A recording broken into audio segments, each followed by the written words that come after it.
Hello and welcome back to our webinar series entitled Scale Up Nanoparticle Production. This, our second of 3 installments, will focus on downstream processing.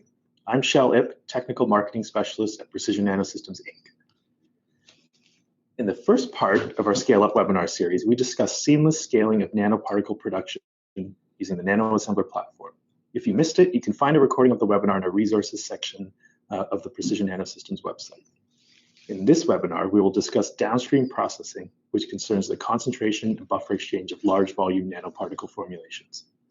In the upcoming final installment in the series, we will address preclinical risk management and QA/QC considerations when scaling up to clinical manufacturing.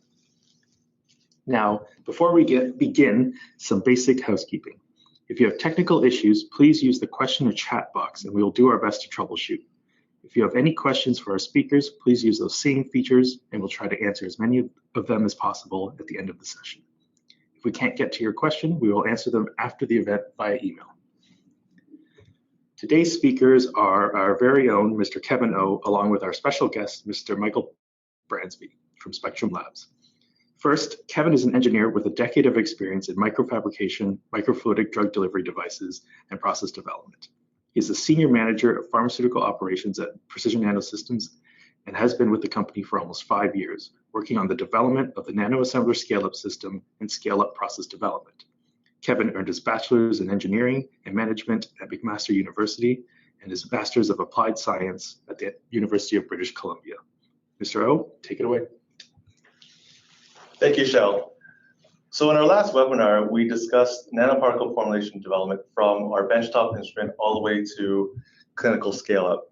So in scaling our formulations, we have 2 instruments offered by Precision NanoSystems, the NanoAssembler Blaze, which is for preclinical manufacturing, making volumes between 10 mils and 1 liter, and our NanoAssembler scale-up system, which is designed for cGMP manufacturing, where in 8 parallel mixers we can make up to 25 liters in formulation in a little over 4 hours. So why is there a need for downstream processing? In our NanoAssembler platform, nanoparticles are formed from the rapid mixing of materials dissolved in an organic solvent and an aqueous buffer. When these nanoparticles are formed coming off a microfluidic chip, they can contain up to 50% of solvent in the formulation, and this solvent content is typically diluted to a solvent content below 10% before it is buffer exchanged and concentrated. So this is where that downstream processing becomes important, and that removal, the efficient removal of the solvent is important in ensuring a quality product and ensuring that the nanoparticles are concentrated to the final concentrations. So the process that we typically use is tangential flow filtration, or commonly known as TFF. And it is our pleasure to have Mike Bransby from Spectrum Lab join us in this webinar on downstream processing. Mike is the Director of Process Technology at Spectrum Labs and has over 14 years of experience in TFF. He's held the roles of Product Manager, Sales Engineer, and we would like to welcome Mike here to give his experience with TFF. Thank you, Kevin. I will be discussing the optimization of a TFF process, specifically for the lipid nanoparticle application. First of all, we'll start off by going through some TFF definitions, basic theory of TFF, and membrane selection. Then we will talk about the 2 parts of optimizing a TFF process. The first part is the shear rate, and the second part is the transmembrane pressure. Then we will finish the webinar, we'll finish this section with data that we did at Precision NanoSystems. And great, so let's start off with TFF definitions. So here we have a hollow fiber filter, and the hollow fiber, the schematic, the red represents the lipid nanoparticle, the smaller particles represent salts or the aqueous. So we feed the fluid into the filter, it's called the feed, and then what's retained inside that leaves the filter is called the retentate. What permeates through the pores is called permeate. Just a schematic then of the diagram. Here we have the feed tank with the sample, goes through a pump, and then through the hollow fiber filter, and then is recirculated back to the feed tank. There's pressure sensors, a feed pressure, retentate pressure, and a permeate pressure, and the permeate comes out. The pressure drop in the filter is simply the inlet pressure, the feed pressure, minus the retentate pressure. It shows you how viscous or how much restriction the filter causes. Transmembrane pressure is the driving force. It's the differential from the inside of the fiber to the outside. This is simply the average of the inlet, the feed, and the retentate pressure. So it's the pressure right in the middle of the filter, minus any restriction on the outside, the permeate pressure. So it's the driving force, the differential between the inlet and the outlet of the fiber. Shear rate is the flow rate, is how fast you're flowing through the lumen of the channel. It's the tangential flow in TFF. Permeate flux is the dynamic rate of solute passage through the membrane. So how fast are the particles or the liquid coming through to the permeate? That's expressed in LMH, which is liters of waste per meter squared of membrane per hour. So LMH is just filter terminology of how well the filter is performing. Some common applications for TFF include concentration or harvest. In that, you're reducing the original sample volume. What's retained is called retentate or concentrate. And then you can calculate the concentration factor by taking the initial retentate volume and dividing it by the final retentate volume. So if you had 10 liters down to 1 liter, it'd be a 10x concentration. The other common application is a buffer exchange. We also call that diafiltration. The objective is to wash the contaminants or the initial buffer through the membrane to the permeate. Diafiltration volumes can be calculated by taking the buffer exchange volume and dividing that by the original sample volume. Typically, we do 4 to 10 diafiltration volumes to do a full buffer exchange. For batch concentration, here is a schematic just to show you what it's like. Here's your recirc vessel, your pump, your filter. There's a recirculation loop. As the permeate leaves, the level in the liquid in the reservoir goes down, and then you can collect your final concentration. For a fed batch concentration, it's very similar, except if you have unconcentrated material that doesn't fit inside your processing vessel, you can continually add the unconcentrated material via a pump, and a level sensor can control that volume to keep that volume the same, or you can do it by vacuum. So whatever leaves, as the permeate leaves, you keep the level the same by adding in unconcentrated material. That's called fed batch concentration. Diafiltration is a very similar schematic, except you're not adding unconcentrated material, you're adding buffer, keeping the level the same with a level sensor or with vacuum. And then as you put fresh buffer in and the permeate leaves, you're doing a buffer exchange. So this is also called diafiltration, is the process of performing buffer exchange using TFF. Then finally, the membrane selection is very important. And so the pore size, molecules with similar sizes cannot be separated by membrane filtration. Membrane filtration is solely based on size. So for retention, select a nominal molecular weight cutoff equal to about 3 times to 5 times smaller than the species to be retained. For example, the 100 kilodalton membrane molecular weight, it's about 10 nanometers pore size. 30 kD is about 3 nanometers. But for this lipid nanoparticle application, keep in mind that the lipid nanoparticles or liposomes can deform to squeeze through the pores smaller than a 5x difference. So now we'll go on to process optimization.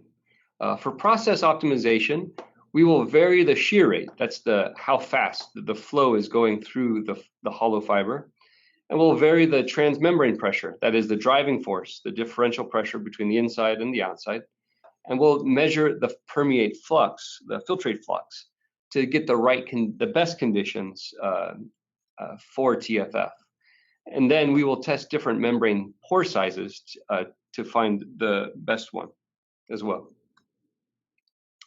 So optimization part run is shear rate. So shear rate is the tangential flow in TFF. It's expressed in inverse seconds. It's one of the two big variables in designing a robust TFF process. It's used to compare different hollow fiber devices or configurations. Shear rate is the volumetric flow rate divided by the volume of the tube. So it's the cubic centimeters per second flowing through a tube divided by the volume of the tube. Hence, you get inverse seconds. So it's really a measurement of how fast the liquid is sweeping the membrane wall. That's shear rate. So again, it's measured in inverse seconds. A shear rate above 4,000 inverse seconds, you start to get sweeping action at the wall of the hollow fiber. So for these applications with lipid nanoparticles, we want to be above the 4,000 range, and we will start testing above that in our experiments later. So shear rate is required. Without shear rate, there is only dead-end filtration. You need flow to sweep the membrane so it doesn't clog. A shear rate is based upon the number of fibers in a module and the lumen of the fiber. For optimization part 2, transmembrane pressure, TMP is the driving force driving the smaller molecular weight particles through the membrane wall into the permeate. So it's the second of the two big variables in a robust TFF process. And again, it's TMP is the average of the feed pressure and the retentate pressure minus any permeate pressure. Transmembrane pressure is impacted by shear rate. As you increase the flow through a lumen of a tube, it pushes pressure against the wall. So as you increase shear rate, it will also increase your TMP. TMP is required in ultrafiltration. Without it, you won't get any passage. But TMP, if not balanced by shear, will lead to membrane fouling. So these are the two main things. You want to sweep the membrane, but you want enough pressure to push the stuff through.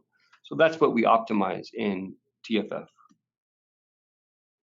We optimize it to get the fastest filtrate flux. Flux is defined as the filtrate flow rate divided by the membrane area. Flux is expressed in the normalized number known as LMH. So that's liters of waste per meter squared of membrane per hour. The driving force is the TMP. And again, that's balanced by the shear rate. The resistance to the flux, what keeps the flux from going through, has two components. There's resistance from the gel layer. So as the particles build up on the membrane, it causes resistance. And then there's resistance from the membrane wall itself. So flux decline. So typically what you see in a TFF process is the filtrate flux starts high, and then as the gel layer starts to build up on the wall, that rate goes down, and then it stabilizes once that gel layer is compacted to its maximum at that TMP. So a robust flux decline curve levels off over time. It's typical in TFF. This is a schematic of what's happening. So as these particles flow down the lumen of the tube, here's the membrane wall. As it flows down, the TMP pushes those particles and it builds up this gel layer on the wall. That gel layer is resistance causing stopping some of the smaller molecular weight particles to flow through. So there's resistance from this gel layer, and there's also built-in resistance from the membrane. And this is what we're trying to, so filtrate flux is dependent upon these resistances. So again, for process optimization, we're going to vary the shear rate, vary the TMP, look at the filtrate flux, and then we'll test different membranes. To vary the shear rate, we keep a constant feed flow, and so a constant feed flow, and as you increase the TMP, you can see where this plateau levels off. Then we can do another constant feed flow, a faster one, and you can see a faster filtrate flux at this higher constant feed flow rate. You can even go to a higher shear rate, a constant feed flow rate, and you see an even better performance. And then you can vary the TMP to see what the effect is. So this is really the optimum range where you see the higher shear rate, you get the higher flux. So this is the type of experiment that shows this is the membrane controlled region where you're still sweeping the membrane.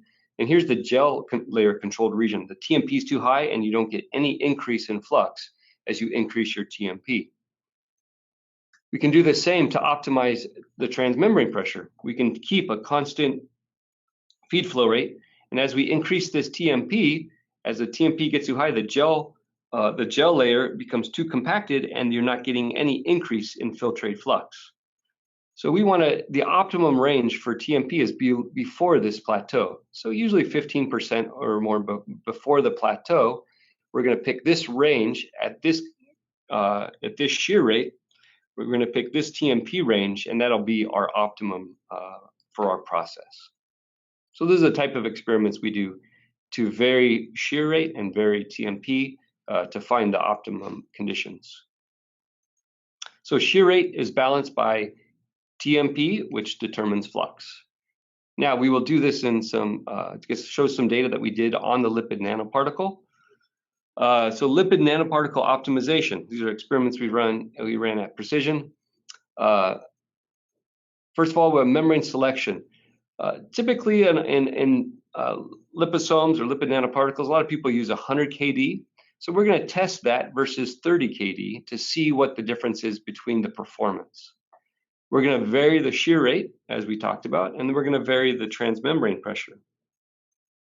And then also, this is also dependent upon concentration factor. So we'll vary the concentration factor and all of these, and then we'll test to see what gives us the best performance of filtrate flux.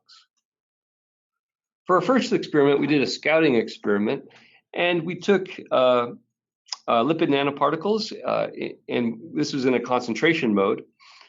And we went from 6,000 to 14,000 inverse seconds. And you can see the filtrate flux increases pretty linearly in this increase in shear rate. Then we also varied the TMP and to see what the effect of the increasing TMP has on the filtrate flux. What we saw is that this was with no restriction on the retentate line. With no restriction, we were about almost 70 LMH. The moment we started restricting the retentate line just from 2 to 4 PSI transmembrane pressure, we saw a decrease in filtrate flux. So this showed that the gel layer was compacted, the lipid nanoparticles laying down on the wall, and it slows down our filtrate flux. But what you see then is you increase the TMP greater than 5 PSI, you can improve your filtrate flux and you can recover what's lost. And so you're just pushing the smaller molecular weight products through the gel layer, through the membrane, and you can have it higher flux, but not too much higher. So as you even increase the transmembrane pressure higher, you don't get any increase in flux. So really the gel layer is being very compacted here. So that was our scouting experiment. Now we wanted to do more controlled experiment. So we did it at different concentrations on the 100 kD MPES from 1x to 23x. And so we varied the shear rate in these experiments at these different concentrations. And what we saw is in every condition, increased shear rate leads to increased flux rate.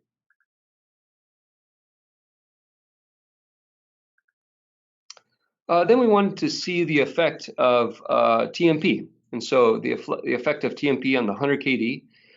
So we did the first one at 2 with no restriction, 2 PSI. Then we went up to 5, and you see a little increase. And then we went to 10, and not much increase here. Again, what we saw before. For this experiment, we wanted to see if we went back to 2 PSI, what the effect would be. And so what you see when we went back on the second pass deck to 2, this gel layer was compacted after this TMP was applied in this first round. Again, this can recover back to higher levels with added transmembrane pressure, but not too much more than the original with no transmembrane pressure. We then did this at the 23x, and we also saw increased TMP. TMP needed increased. The TMP is needed once the gel layer is compacted. To confirm this theory of this gel layer compacting with no the gel layer not compacting with no TMP, we did this experiment. Again, this was shown on the last slide, where you increase your TMP and you see an increase in flux. Then we put a brand new filter in the same exact conditions, and this brand new filter with no restriction on the retentate showed a significant increase over this one that had the transmembrane pressure increased. So we see here that a new filter shows there's no gel layer compaction. We increased the pressure and to 5 psi TMP, and the filter flux actually went down as we saw before. Again, we can recover this a little bit if we go to higher to 10. Okay, so we wanted to test, so that was all on 100 kD MPES membrane. We wanted to test this at 30 kD MPES membrane. So these are the shear rate experiments at 30 kD. Again, these are at different concentrations. And again, we saw that increased shear rate increases flux rate at all concentrations. We also saw that it was very interesting. The 30 kD had about the same flux rate as the 100 kD MPES at this 23x concentration, with no added TMP, and that was about 42 LMH. So at 14,000 inverse seconds, both the 100 kD and the 30 kD both showed 42 LMH with no restriction on the retentate line. So it's very interesting. We did the TMP experiments on the 30 kD as well, and again we saw an increase in flux with increased pressure. Again, the biggest increase was from 2 to 5 at this 23x concentration. From 5 to 10 didn't increase all that much. Then we added a new filter again to this, and it showed here, so this gel layer compacted after the TMP was applied. The increased TMP needed once the gel layer was compacted, so you can recover that. And then on this new filter, it shows no gel layer compaction, just as the 100 kD showed. That is, it went from 30 almost to 40 with a new filter. Again, you do see an increase with up to 5 and a little bit with 10 on the 30 kD. And then 30 kD was also very interesting, as 30 kD had higher flux at 10 psi TMP compared to the 100 kD. So we had 50 LMH on the 30 kD, whereas we only had 43 LMH at 10 psi on the 100 kD. So observations. Higher shear rate gives us faster flux. Typically 12,000 inverse seconds is used for the lipid nanoparticles. We've seen very good results with that. If you go higher than the 12,000, and we saw some benefit, just ensure that the particle does not become damaged. We also see that TMP has less impact on flux compared to shear rate. So the idea of doing a scale down or scale up is try to keep the retentate line fully open, and you try to use the same tubing size as the feed line, with no restriction on the retentate, was probably the best conditions for this process. But sometimes there is going to be retentate pressure in your system. So if you have TMP introduced and you have increased pressure, then we see that's also okay to maintain the flux with the added TMP. We also saw that the 30 kD was just as fast, if not faster, than the 100 kD, depending on conditions. Also, some particles we noticed pass into permeate on the 100 kD filter, and that will affect the product quality and the yield. I would now want to turn it back over to Kevin for some of his data. Thank you, Mike. The process data is very valuable in showing how the molecular weight cutoff, shear rate, and TMP effects and on downstream processing of the nanoparticles and optimizing the flux and the process times. But it's also important to show the quality of the particles processed using TFF. And shown here is an RNA LNP formulation processed using TFF and in a 30 kD MPES filter at a shear rate of 12,000 inverse seconds and a TMP of 10 psi. So we made this formulation on the benchtop instrument and also with our scale-up instrument, and this was a 5-liter batch. And in that 5-liter batch, we took the product and did downstream processing and concentrated the LNPs to a final concentration of 1 mg per mil of RNA. And you can see that the particle size remained unchanged, and it was a monodisperse population. Now we take a look at the in vivo activity of these particles that were processed using TFF. The nanoparticles made on the nanoscellular instruments were injected in mice, and we looked at the dose response of these nanoparticles. And you can see similar activity between formulations made on the benchtop, Blaze, and the 8x scale-up. And again, these particles were downstream processed using TFF, using the parameters in the previous slide.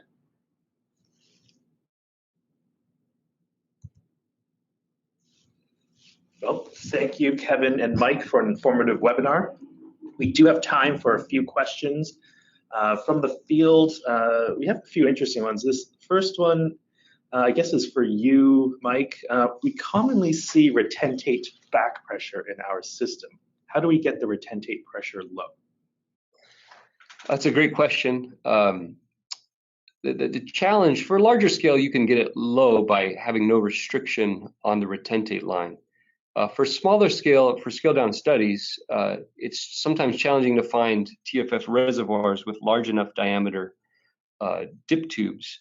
So if you have a small diameter dip tube, that's going to cause a lot of pressure. We saw probably about 5 psi on these conditions when we used the smaller diameter dip tube. So Spectrum is working on smaller TFF reservoirs with larger tubing, so you won't have any restriction. You can also do it, just put dip tubes inside of a reservoir that are just more wide open. And that will give you no retentate back pressure.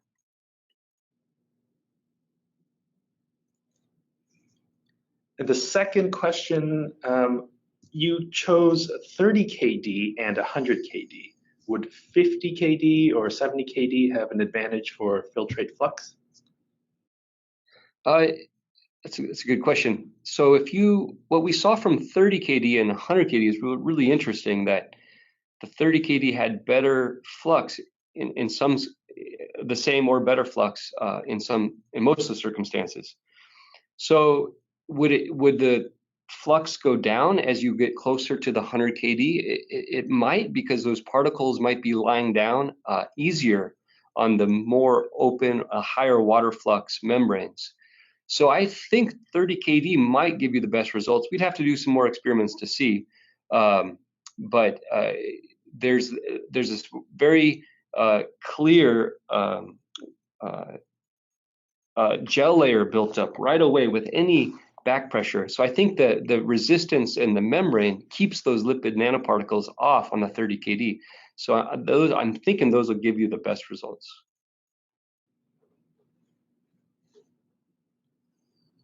This other question might be for you, Kevin. What filters have you used for a particular volume of formulation? Can you give a couple examples?